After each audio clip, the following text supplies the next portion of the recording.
Hi friends, welcome to Nahash media. இன்னைக்கு நம்மளுடைய சேனலில் ஒரு சூப்பரான வீடியோ பார்த்துடலாம். அதுக்கு முன்னாடி என்னங்க எப்போவுமே தகன்னு மின்னுவீங்க, இன்னைக்கு கருப்பாக இருக்கீங்களா அப்படின்லாம் கேட்கக்கூடாது.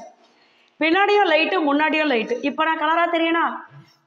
அங்கே நின்னப்ப அந்த லைட்டு வெளிச்சதுக்கு நான் கருப்பாக தான் தெரியுவேன். அதனால் இப்போ மூஞ்சியை பார்த்துக்கோங்க, எப்பவும் போல தான் இருக்கும். ஸோ இப்போ சில விஷயங்களை நான் காட்ட போகிறேன். நம்ம வீட்டில் எதையெல்லாம் நினச்சி ஒரு சில ரூமை நாங்கள் ரெடி பண்ணோமோ அந்த ரூமெல்லாம் பார்த்தீங்கன்னா அப்படியே மாறி போச்சு. இதுக்கு எதுக்குடா எக்ஸ்ட்ரா 2 ரூமுன்னு கேட்குற மாதிரிலாம் கூட இருந்துச்சு எனக்கு. அதனால் அதை நான் உங்கள்கிட்ட காமிச்சிடுறேன். இந்த ரூமை பார்த்தீங்கன்னா நம்ம பிள்ளைங்கள்லாம் அறிவாளியாக வரணும், அதுக்கு தனியாக ஒரு ரூமை போட்டு படின்னு சொல்லுவோன்னு பார்த்தேன். இந்த ரூமை அவங்க நாராசப்படுத்திட்டாங்க. ரீடிங் ரூம்னு பேர் வச்சு இப்போ இந்த ரூமுக்கு பார்த்தீங்கன்னா வேறு பேர் வச்சுட்டேன். இந்த இடம் ஃபுல்லாக பார்த்தீங்கன்னா அதுக்குன்னு என்ன ஒரு சில சிஸ்டர் திட்டப்படாது. என்னடா ரோலிங்கில் போகிற, திட்டக்கூடாது. அதான் அன்னைக்கே சொன்னனே, வெள்ளை கலர் பெயிண்ட் அடித்து நீங்கள் மெயின்டைன் பண்ண முடியாது அப்படின்னு சொல்லி. இதெல்லாம் தெரிஞ்சுதான் அடித்தது. எப்படியும் பிள்ளைங்களை வச்சுட்டு மெயின்டைன் பண்ண முடியாது. பிள்ளைங்க அதாவது பாப்பா ஏஜ் அட்டன் பண்ணுறப்ப நம்ம இன்னொரு வாட்டி பெயிண்ட் பண்ணுவோம், அப்போ பார்த்துக்கலாம். அப்பையும் பார்த்தீங்கன்னா வீட்டுக்குள்ளே வெள்ளை தான், வெளியில் மட்டும் வேணால் லைட் கலர் மாற்றிக்கலாம் அப்படின்னு சொல்லிட்டு இந்த ஏரியாவை இந்த ஏரியா வரைக்கும் பாருங்கள். அதுக்கு கீழே பார்த்தீங்கன்னா அதிர்ச்சி ஆகிடுவீங்க. நான் காட்டுவேன், காட்டு இல்லை ஸ்டோரியை சொல்லுவேன். இதை பார்த்தீங்கன்னா நான் அழகாக ரீடிங் ரூம் அப்படின்னு சொல்லிட்டு எங்களுக்கு பிடிச்ச புக்ஸ் எல்லாம் இப்படி அரேஞ்ச் பண்ணி வச்சு, இந்த இடத்த புக்கு வைக்கிறதுக்கு வச்சுக்க, இந்த இடத்த பேக் வைக்க வச்சுக்க, அந்த இடத்த வேற எதுக்காவது வச்சுக்க என்ன. ஆனால் இந்த இடத்த முழுக்கவே சாயுதேவ் பார்த்தீங்கன்னா பொம்மை பெயிண்ட் அது இதுன்னு போட்டு ஒரு வழி பண்ணிட்டான். பெயிண்ட் அடிச்சு செவரெல்லாம் போயிடுறான். இந்த ரூம்ல என்ன பொறுத்தளவு இன்னொரு முக்கியமான விஷயம் ஒன்று சொல்லணும். அந்த ஸ்பைரலை கையிலிடு. ஆஹா, கிளம்பிட்டாங்க ஐயா. என்ன மக்களுக்கு தெரியப்படுத்துவதை. இது மாதிரி ஃபவுண்டட் பார்த்தீங்கன்னா என்கிட்ட கிட்டத்தட்ட 10-15 ஃபவுண்டட் ஸ்டோரிஸ் இருக்கு. இது மை புருஷர் மேல இருக்கிற பாக்ஸ் அதுல இருக்கு. இது என் புருஷர் உழைப்பு. எதுக்காக இதை நான் கீழே வச்சிருக்கேன்னா, நான் இது ஆஃபீஸ் போட்டு நம்ம படம் பண்ற ரேஞ்சுக்கு போனது. அதனால இதான் என்னுடைய படத்துடைய டைட்டில். தெரியுதா? இது நான் எனக்கு ஆஃபீஸ்லாம் போட்டுட்டு அதுக்கப்புறம் இது மகேஷ் சுப்ரமணியன் நானே வெளியில வந்தேன். இந்த படம் நான் பண்ணல அப்படின்னு சொல்லி write and direct by Mahesh Subramanian. எதனால வெளியில வந்தேன்? இது ஃபர்ஸ்ட் ஆஃப் ஸ்டோரி. இது என் படத்தோட டைட்டில் சூப்பரா இருக்கு பாருங்க. மகி கையெழுத்து ரொம்ப அழகா இருக்கும். இதான் நான் ஃபுல்லா ஹேண்ட் ரைட்டிங்ல எழுதுனேன். இது என்ன கல்யாணம் பண்றதுக்கு முன்னாடியே ஆரம்பத்துல மச்சான்? இது உன கல்யாணம் பண்றதுக்கு முன்னாடி அந்த ஸ்டேஜ்ல அப்ப கையெழுத்து இப்படி இருந்துச்சு. இப்ப எழுத சொன்னீங்கன்னா மனச பல பிரச்சனைகள் வந்துச்சு. ஆபீஸ் போட்டுட்டோம். அந்த ஸ்ரீலங்கன் எம்பசி ஆப்போசிட்ல ஆபீஸ் போட்டோம். இதுல அவர் என்ன பண்ணிட்டாரு, அந்த ப்ரொடியூசர் என்ன சரக்கு வாங்கிட்டு சொல்லிட்டாரு. மகி ஒரு சின்ன ஹெல்ப் வரும்போது எனக்கு அந்த ஒயின் ஷாப்ல நான் சொல்லிட்டேன், இல்லை சார் எனக்கு எந்த பழக்கமும் கிடையாது, நான் குடிக்கவும் மாட்டேன், யாருக்கு வாங்கியும் கொடுக்க மாட்டேன், அது உங்க பணமா இருந்தாலும் நீங்க போய் வாங்கிக்கன்னு சொல்லிட்டேன். அதுல இருந்து எனக்கு அவருக்கு ஒரு சின்ன மிஸ் அண்டர்ஸ்டாண்டிங் ஆயிடுச்சு. அப்படி ஒருத்தவங்களுக்கு நம்ம செய்யலாம், பட் இந்த மாதிரி வேலை செஞ்சு அதுல நம்ம இது பண்ணிக்கணும்னு அவசியமும் கிடையாது அப்படின்னு நினைக்கிறேன். ஃபைனலா நான் சொல்லிட்டேன், சார் தப்பா எடுத்துக்காது, இந்த மாதிரி புழுக்க வேலை பார்க்கணும்ல, நான் படம் பண்ணி புழுக்க வேலை கிடையாது. இப்ப அதே நம்ம கிட்ட உடம்பு சரியில்லை எனக்கு மருந்து வாங்கிட்டு வா, அது செய்யலாம், சாப்பாடு. அதனால புழுக்க வேலை அப்படிங்கிற மீனிங் கிடையாது. அன்னைக்கு சொல்லிட்டு வெளியில வந்தேன், இனிமே என்ன இந்த மாதிரி இது பண்ணாங்க சார், நான் வேற ப்ரொடியூசர் பாத்துக்கிறேன்ட்டு. இதே மாதிரிதான் கல்யாணம் ஆனதுக்கு அப்புறம் இவர் கேமராமேன் என்ன பண்ணாரு, அந்த படத்துல நான் ஹீரோயினா பண்ணேன். அவங்க எனக்கு ஆனா அந்த படம் பண்ணிட்டோம், நாங்க ஃபுல் பண்ணிட்டோம். அவங்க என்கிட்ட சொன்னாங்க, உங்க ஹஸ்பண்ட் சரக்கடிக்கிறதுக்கு நாங்க கூட கூப்பிட்டோம், எனக்கு படமே கூட வேண்டாம், என்ன என் பொண்டாட்டியும் நீங்க பஸ் ஏற்றி விடுங்க, நான் ஊருக்கு போறேன். ஆனா நான் எனக்கு காசும் எனக்கு ஒரு வாய்ப்புக்காக நான் போய் தண்ணி அடிச்சுட்டு தம்பி அடிச்சுட்டு நின்று இருக்க மாட்டேன். எதுக்கு இவ்வளவு அதை கான்ஃபிடென்ட்டா எதுக்கு இது வேணாம்னு சொல்லி ஒதுக்குறேன்னு நான் எங்க அப்பாவை பார்த்ததுனால, சின்ன வயசுல இருந்து எங்க அப்பாவை பார்த்து வளர்ந்ததுனால இது தப்புன்னு என் மண்டையில ஆழமா பதிஞ்சிருச்சு. அதனால அந்த தப்பு நான் பண்ணல. அந்த ஃபவுண்டட் ஃபைனல் பேஜ்ல ஒண்ணு இருக்கு, அதை காட்டு. டிசைனிங். ஏன்னா ரொம்ப இதுக்காக நான் ஒரு ஸ்டோரி ரெடி பண்ண ஒரு இன்டர்வல் ஆக்சுவலா இந்த புக் ஆக்சுவலா பாத்தீங்கன்னா இது ஃபாக்ஸ், அது ஃபயர் இது நெருப்பு நரி. கதையே பாத்தீங்கன்னா நரி மாதிரி தான் இருக்கும் ஒவ்வொருத்தரோட கேரக்டரும். இந்த கதையை கேட்டு ப்ரொடியூசர் அந்த அழுவாத ரேஞ்சுக்கு போனாரு. இப்படி இருக்க வாழ்க்கையிலே நிறைய பேர் அப்படிதான் சந்திக்கிறோம். இப்படி ஒரு கதை ரெடி பண்ணிருக்கீங்க, எவ்வளவு செலவானாலும் தரேன்னு சொல்லி அப்படிதான் நமக்கு ஆஃபீஸ் போட்டு கொடுத்தாங்க கல்யாணத்துக்கு முன்னாடி. ஸ்பெஷலா போல. சரி, ஓகே. இல்ல நான் எப்பவுமே நினைப்பேன், ஒரு விஷயம் நம்ம கையை விட்டு போகுது அப்படின்னா அதை விட பெட்டரான ஒரு விஷயத்துக்காக நம்ம போராடி அது நம்ம கைக்கு வரும்.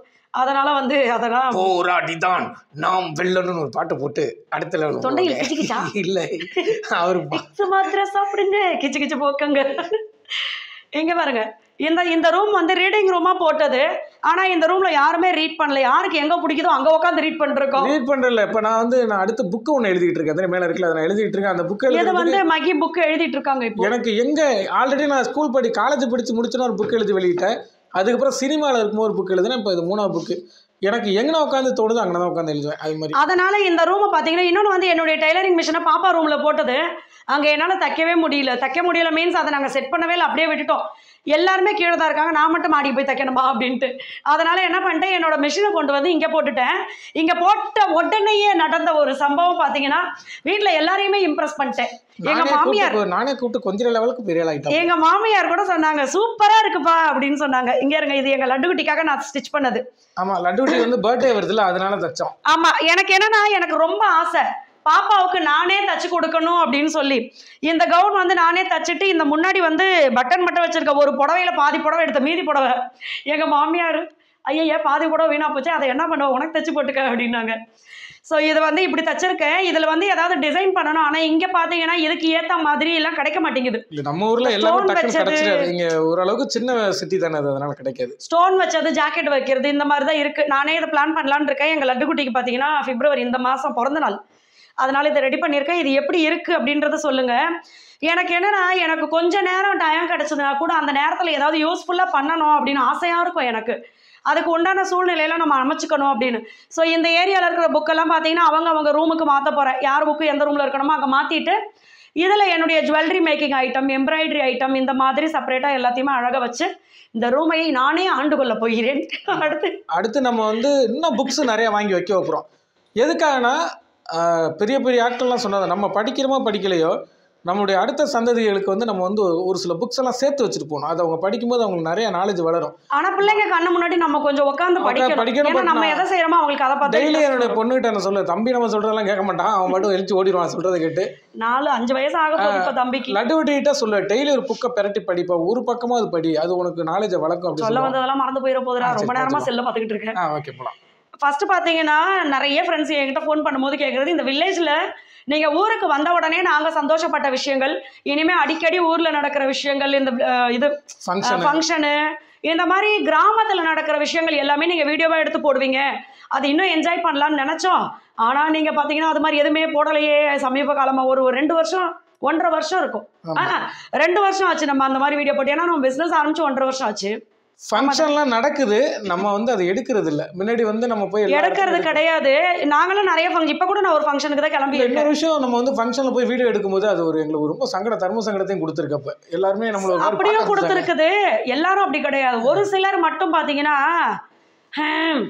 அந்த ஒரு வீடியோ வச்சு தான் நான் இந்த வீட்டையே கட்டினேன்ற அளவுக்கு என்னை பார்ப்பாங்க. என்னையே காமிச்சுதான் வீடியோ கட்டினான்னு. அதனால அந்த மாதிரி விஷயங்கள்லாம் நம்ம அவாய்ட் பண்ணது. எதுக்கு ஒரு சிலர் பார்த்தீங்கன்னா வெக்கப்பட்டுட்டு ஐயோ என்னையே காட்டாதீங்க அப்படின்ட்டு போவாங்க. ஐயோ எதுக்கு இவங்களுக்கு அவ்வளோ சங்கடம் அப்படின்னு சொல்லிட்டு அந்த மாதிரி நிறைய விஷயங்கள் பார்க்கும்போது அதை அப்படியே இது பண்ணிக்கிட்டது. அடுத்தது பார்த்தீங்கன்னா உங்களுக்கு யார் இன்ஸ்பிரேஷன், எங்களுக்கு இவ்வளோ விஷயம் சொல்கிறீங்களே அப்படின்னு சொல்லி கேட்டிருந்தாங்க.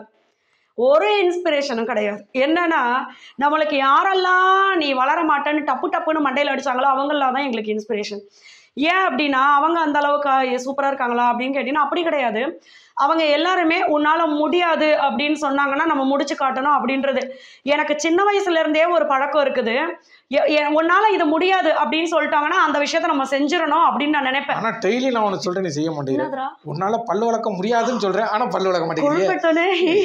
பல்லு கிளீனாக இருக்க பார்த்துக்கோ, அந்த மாதிரி தான். ஆனால் நான் நிறைய நேரம் நினைப்பேன் வாழ்க்கையில் பார்த்தீங்கன்னா நிறைய கஷ்டப்பட்டிருக்கோமா, நிறைய கஷ்டப்பட்டிருக்கோம். அப்போல்லாம் நான் நினைப்பேன் நான் கஷ்டமான விஷயங்கள் எனக்கு ரொம்ப பிடிக்கும்.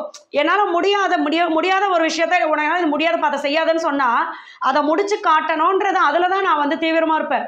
அப்போ நான் நினைப்பேன் ஒருவேளை கஷ்டமான விஷயங்களையே செஞ்சு பழகினதுனால கடவுள் அதிக கஷ்டத்தை கொடுத்துட்டாரோ, இதுலேருந்து நீ மீண்டு வா, உனக்கு இது ஈஸி தானே, உன்னால் முடியும் தானே அப்படின்னு பண்ணிட்டாரோ அப்படின்லாம் நான் நிறைய வாட்டி ஃபீல் பண்ணியிருக்கேன். நிறைய கஷ்டங்கள் அனுபவிக்கும் போது அப்படி எனக்கு தோணும்.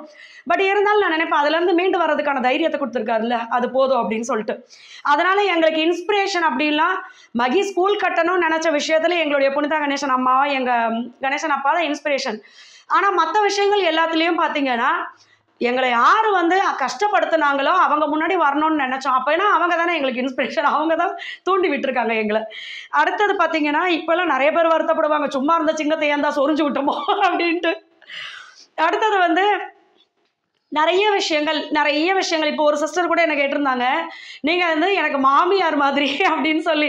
எங்கள் வீட்டில் பெரியவங்க வந்து எங்கள் கூட இல்லை, பட் உங்கள் வீடியோவை பார்க்கும்போது ஓ இப்படி பண்ணால் நல்லதோ அப்படின்னு சொல்லி நான் நிறைய விஷயங்கள் ஆரம்பிச்சிருக்கேன்.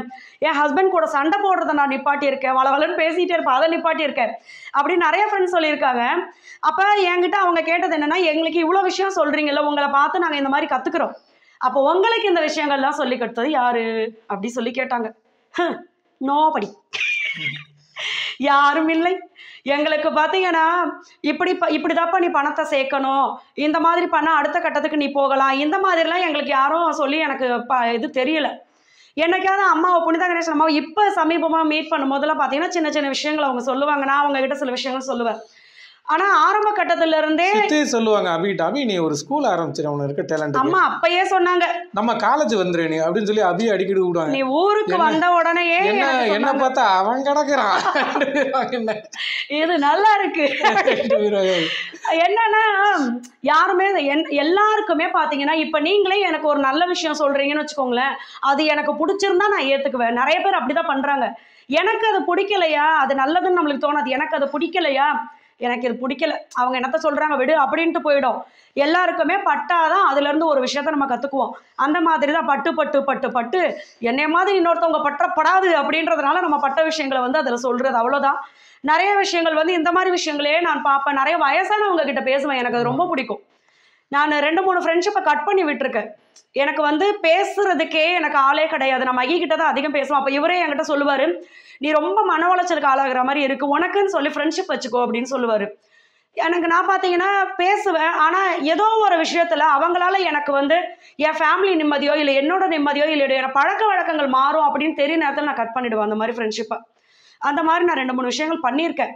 ஏன் அப்படின்னா, நம்ம வந்து எல்லாருக்கும் நல்ல பிள்ளையா நம்மளால இருக்க முடியாது. ஆனா நம்ம வீட்டை சுத்தி நம்மளுடைய ஃபேமிலிக்குள்ள இருக்கிறவங்களுக்காவது அவங்க நம்மகிட்ட நியாயமா நடந்தால் மட்டும் அவங்களுக்கு நம்ம நியாயமா இருக்கணும்.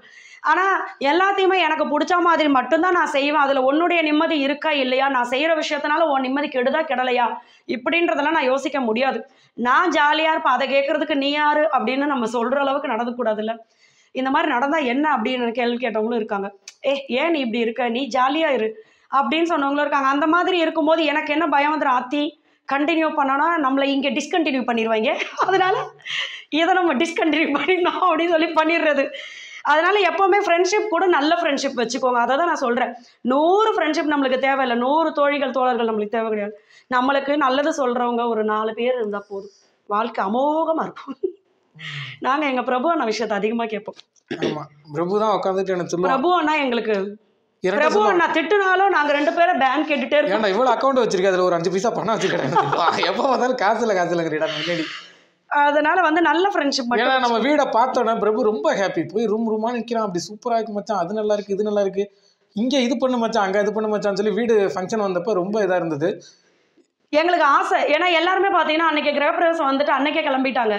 ஆனால் எனக்கு இப்போ இன்னைக்கு கூட சத்தியமாக இன்னைக்கு கூட நான் நினச்சிட்டு இருந்தேன், எல்லாரையுமே பிரபு அண்ணா, சதீஷ் அண்ணா, அகிலன் அண்ணா, இவங்க அருணன் அண்ணா, இது மாதிரி எல்லா அண்ணாசையும் வீட்டுக்கு கூப்பிட்டு அம்மா கையால் சமைச்சு எல்லாருக்குமே ஒரு நாள் விருந்தா ஏற்பாடு பண்ணணும், ஒரு 2 நாளாவது எல்லாரும் ஜாலியாக பேசிட்டு ஒன்று வந்துட்டு இப்படியா வெளியில் போகிறது இந்த மாதிரி என்ஜாய் பண்ணணும் அப்படின்னு தோணுச்சு எனக்கு. ஏன்னா ரொம்ப பிடிக்கும், அவங்க எல்லாருமே தான் எங்களுக்கு வந்து ஆரம்ப கட்டத்தில் கை கொடுத்தவங்க. அடுத்தது பார்த்தீங்க, அதனால வந்து யாரும் இப்படி பண்ணால் நல்லா இருப்பீங்க அப்படி பண்ணால் நல்லா இருப்பீங்க அப்படின்னு சொல்லலை. எல்லாம் நம்மளோட இதுதான். நம்ம இப்படி பண்ணால் கெட்டு போயிடுவோம், போய் ஒரு பள்ளத்துக்குள்ளே வேணும்னுமே காலை வச்சா விழுவோம்னு தெரியும்ல, தெரிஞ்சு ஏன் அதுக்குள்ளே வைக்கணும், இப்படி போகலாமே அப்படின்னு நம்மளா கற்றுக்கிற விஷயம்தான். இப்படி பேசுகிற விட்டுட்டு வேற ஏதாவது பேசு, கமலஹாசன் மாதிரி புரிய மாட்டேங்குது. புரியவில்லையா மகனே? புரிஞ்சிருச்சு. புரிய வைக்கலாம். உங்களுக்கு புரிஞ்சிருக்கும்னு நினைக்கிறேன், இல்லைன்னா அடுத்து இன்னொரு இது பேசுறேன். ஒழுங்கா சொன்னா இல்லையாடா? சொன்னேன் வீடியோ போஸ்ட் பண்ணணும், யாராவது என்ன திட்டுவாங்க, பிச்சிருவோம் ஒண்ணு. அடுத்தது பாத்தீங்கன்னா இந்த கேள்வி பாத்தீங்கன்னா ஒரு ஹோட்டல்ல எழும்புச்சு. மகியுடைய தங்கச்சி இப்ப ரீசெண்டா பாத்தீங்கன்னா என் தங்கச்சி அப்படின்னு சொல்லிட்டு வீடியோ போட்டிருப்பாரு இவரு. அந்த புள்ள பாத்தீங்கன்னா நல்லா மொசைக்கு தர மாதிரி பல்ல இருக்கும். நம்மால பத்தி எல்லாருக்கும் தெரியும். இதுல ஒரு சில ஃப்ரெண்ட்ஸுக்கு இத்தனை நாள் மகி அண்ணனுக்கு அண்ணன் மட்டும் தானே சொன்னீங்க, இப்ப தங்கச்சியா? எந்த வகையில தங்கச்சி? ஏன்னா என் ஃப்ரெண்டு பஞ்சு பார்த்தீங்கன்னா அவங்க வந்து முஸ்லீமா, இவங்களுக்கு பூஜை ரூம் வேற, எப்படி அப்படின்னு ஒரு டவுட்டு. இந்த இதை பார்த்தீங்கன்னா ஹோட்டலுக்கு நாங்கள் எல்லாருமே சேர்ந்து ஒரு வாட்டி சாப்பிட ஹோட்டலுக்கு போனோம். ஹோட்டலில் இருக்கிற அண்ணா கிட்ட இவர் சொல்லிட்டார் என் தங்கச்சி ப்ரோ இவங்க அப்படின்னு சொல்லிட்டு. அந்த அண்ணனுக்கு ரொம்ப சந்தேகம். கலர் காம்பினேஷன் சுத்தமாக செட் ஆகவே இல்லை. இந்த பிள்ளை இவ்வளோ அழகா இருக்கு, இவரு வந்து கலரை பற்றி நான் தப்பாக சொல்லலை, யாராக இருந்தாலும் டவுட் வருவோம் வராதா. அந்த அண்ணன் ஜி உண்மையாவா ஜி, நிஜமாவா ஜி, சத்தியமா அப்படின்னாரு. சத்தியமா தாங்க என் தங்கச்சி தாங்க அப்படின்னாரு இவர். அவங்க பார்த்தீங்கன்னா எங்களுக்கு வந்து எப்படின்னா நம்ம யூடியூப் மூலிமா நம்மளுக்கு கிடைச்ச நிறைய சொந்தங்கள் இருக்காங்கல்ல, அந்த மாதிரி தான் நாங்கள் பட்டுக்கோட்டை மார்க்கெட்டில் எதையோ தேடி போக எங்களை தேடிய ஒரு ஜீவன் பின்னாடியே தொடர்ந்துருக்காங்க.